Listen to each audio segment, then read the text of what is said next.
જય શ્રી કૃષ્ણ મિત્રો, bank Nifty પ્રિડિક્શનમાં આપ સર્વેનું હાર્દિક સ્વાગત છે. મિત્રો, બેંક નિફ્ટીમાં આજના માટે આપણું શું એનાલિસિસ હતું અને માર્કેટ આજે કેવી રીતે કામ કર્યું, સૌથી પહેલાં આપણે એ સમજી લઈએ. તો બેંક નિફ્ટીમાં આપણે ક્લિયર કટ અહીંયા આપણે બે લેવલ ડ્રો કરીને રાખેલા હતા છેલ્લા 2 દિવસથી. એક લેવલ હતું આપણું 51,955નું અને સેકન્ડ લેવલ હતું આપણું 51,225નું. આ આપણે એક અહીંયા રેન્જ બનાવીને રાખી હતી અને આપણું એક સ્ટ્રેટેજી હતી કે જો માર્કેટ આપણને આ પોઈન્ટની આજુબાજુ મળશે તો અહીંયાથી આપણે 40-50 પોઈન્ટનો એસએલ મૂકીને આપણે એક પીની પોઝિશન લઈશું અને જો માર્કેટ આપણને આ રેન્જની આજુબાજુ મળશે તો અહીંયાથી આપણે એક સીની પોઝિશન લઈશું ઉપરની સાઈડ, અહીંયાથી 40-50 પોઈન્ટનો એસએલ મૂકીને.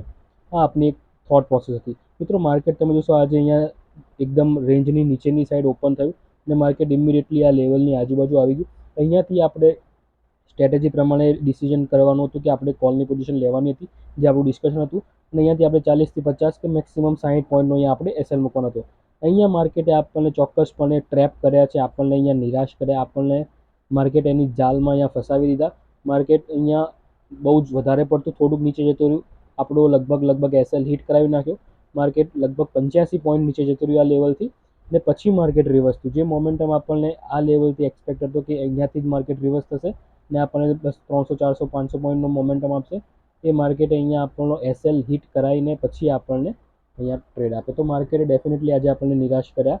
પણ જે મિત્રો અહીંયા એસએલ હિટ કરીને ફરીથી ટ્રાય પોઝિશન કરીએ છે અહીંયાથી, એમને ડેફિનેટલી લોસ રિકવર બી થયો હશે અને પ્રોફિટ બી થયો હશે, એની હું તમને ગેરંટી આપું છું.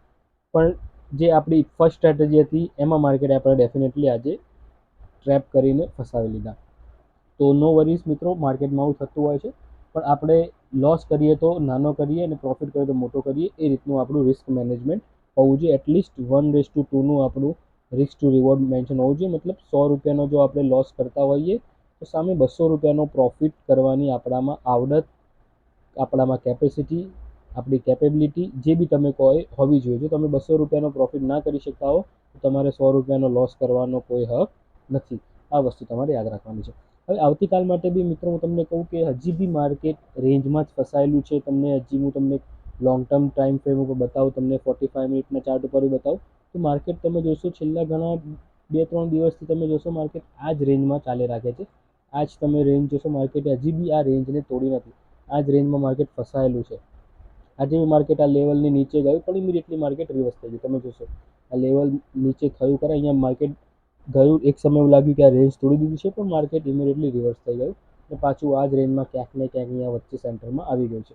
તો હવે આવતીકાલ માટે આપણી શું થોટ પ્રોસેસ હોવી જોઈએ અને આપણે માર્કેટમાં શું એક્સપેક્ટ કરી શકીએ એ આપણે કાલ માટે સમજી લઈએ.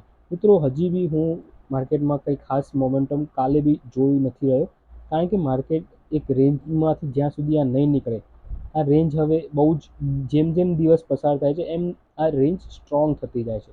સ્ટ્રોંગ કેવી રીતે કે જ્યાં સુધી જેમ માર્કેટ આ જ રેન્જમાં અહીંયા ટ્રાવેલ કરશે તો આ જે લેવલ છે આ લેવલનું ઇમ્પોર્ટન્સ વધી જશે. તો જ્યાં સુધી પછી જેમ દિવસ વધશે એમ ટાઈમ ફ્રેમ બી વધશે.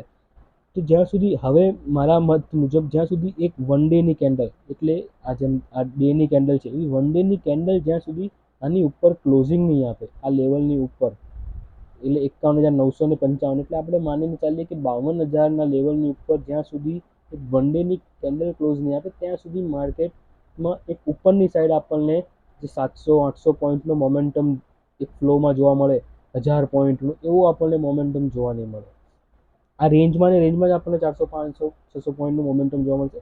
પણ એક કહેવાય ને કે જે ફ્લોમાં માર્કેટ જવું જોઈએ એ જ્યાં સુધી આ ડેની કેન્ડલ આ રેન્જની ઉપરની સાઈડ નહીં થાય ત્યાં સુધી ઉપરની સાઈડ જોવા નહીં મળે અને નીચેની સાઈડ જ્યાં સુધી આ લેવલ એટલે 51,200 રાઉન્ડ ફિગર આપણે પકડીને ચાલીએ, 51,200ની નીચે જ્યાં સુધી માર્કેટ એક વન ડેની કેન્ડલ ક્લોઝ નહીં આપે, જે અત્યારે ચાન્સીસ થોડાક ઓછા લાગી રહ્યા છે નીચેની સાઈડના, પણ માર્કેટ છે કોઈ બી દિશામાં જઈ શકે છે, આપણે બાયસ નથી થવાનું, ત્યાં સુધી આપણને નીચેની સાઈડ આ 700-800 પોઈન્ટનું મોમેન્ટમ એક જોવા ફ્લોમાં નહીં મળે. તો આ એક લોંગ ટર્મ વ્યૂ મને દેખાઈ રહ્યું છે. તો આપણે કાલે સેમ સ્ટ્રેટેજી ફોલો કરી શકીએ છીએ કે માર્કેટ અત્યારે અહીંયા 51,700ની આજુબાજુનું ક્લોઝિંગ છે, 51,700. તો માર્કેટ અહીંયા ક્યાંક ઓપન થાય છે, હળવું ગેપઅપ ઓપન થાય છે 100-200 પોઈન્ટનું, તો 51,955 જેટલી નજીક મળે એટલું આપણા માટે સારું છે. એટલો આપણો એસએલ નાનો આવશે, 52,020નો એસએલ આપણે મૂકીને આપણે એક પીની પોઝિશન અહીંયા ટ્રાય કરી શકીએ છીએ અને અહીંયા 300-400 પોઈન્ટનો ટાર્ગેટ રાખી શકીએ છીએ. આ એક થોટ પ્રોસેસ હોઈ શકે, આપણી એક ફર્સ્ટ સ્ટ્રેટેજી. કાલ હું એક ટ્રાય આ કરીશ. જો માર્કેટ અહીંયા ફ્લેટ ઓપન થઈને અહીંયા જ ટ્રાવેલ કરે છે ને આ જ એક અહીંયા એક બીજી રેન્જ બનાવી દઈશું આપણે. આ જે રેન્જ છે 300 પોઈન્ટની, જો માર્કેટ અહીંયા ને અહીંયા ટ્રાવેલ કરે છે અને પછી જો નીચેની સાઈડ બ્રેક કરે છે તો નીચેની સાઈડ બી આપણને 300 થી 400 પોઈન્ટના ટાર્ગેટ મળી શકે છે. પણ આ રેન્જની નીચે વધારે જશે એવું હું એક્સપેક્ટ નથી કરતો. બની શકે આવી રીતે 60-70 પોઈન્ટ નીચે જઈને પછી માર્કેટ પાછું આ રેન્જમાં આવી જાય. તો એક શોર્ટ ટ્રેડ આપણે 200, 300, 400 પોઈન્ટનો આપણે આમાં પીની સાઈડ લઈ શકીએ છીએ જો માર્કેટ અહીંયા ફ્લેટ ઓપન થઈને આવી રીતે થશે. ગેપ ઓફ ઓપનિંગના કેસમાં કહી દીધું કે વન ડેની કેન્ડલ જ્યાં સુધી 52,000ની ઉપર ક્લોઝિંગ નહીં આપે ત્યાં સુધી હું કોઈ ઉપરની સાઈડ લોંગ ટર્મ વ્યૂ જોઈ નથી. બની શકે કે માર્કેટ અહીંના ઉપર જાય, થોડી વાર રહીને ફરી પાછું આ રેન્જમાં આવી જાય. જેમ અહીંયા આ રીતે કર્યું એવી રીતે માર્કેટ અહીંયા ઉપરની સાઈડ બી એક વખત આવી રીતે ટ્રેપ આપણને કરી શકે છે અને ફસાઈ શકે છે. તો આપણે એક સેફ સાઈડ આ પકડીને ચાલીશું કે 52,000ની ઉપર એક ડેની કેન્ડલ ક્લોઝ થવી જોઈએ. તો આપણે સમજીશું કે માર્કેટે આ રેન્જ બ્રેક કરી છે.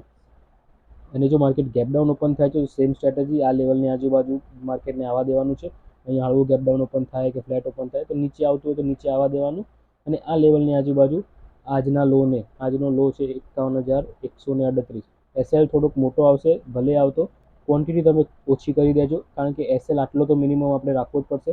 ક્વોન્ટિટી લો કરીને તમે સીઈની પોઝિશનમાં બેસી શકો છો અહીંયાથી અને ટાર્ગેટ્સ તમને સારા એવા 400 થી 500 પોઈન્ટના અહીંયા મળી શકે છે. તો આશા રાખું છું મિત્રો આજની એનાલિસિસ તમને ગમશે. વિડીયો ગમે તો ચોક્કસ તેને લાઇક કરજો, ચેનલને સબસ્ક્રાઈબ કરજો. Thank you. જય શ્રી કૃષ્ણ.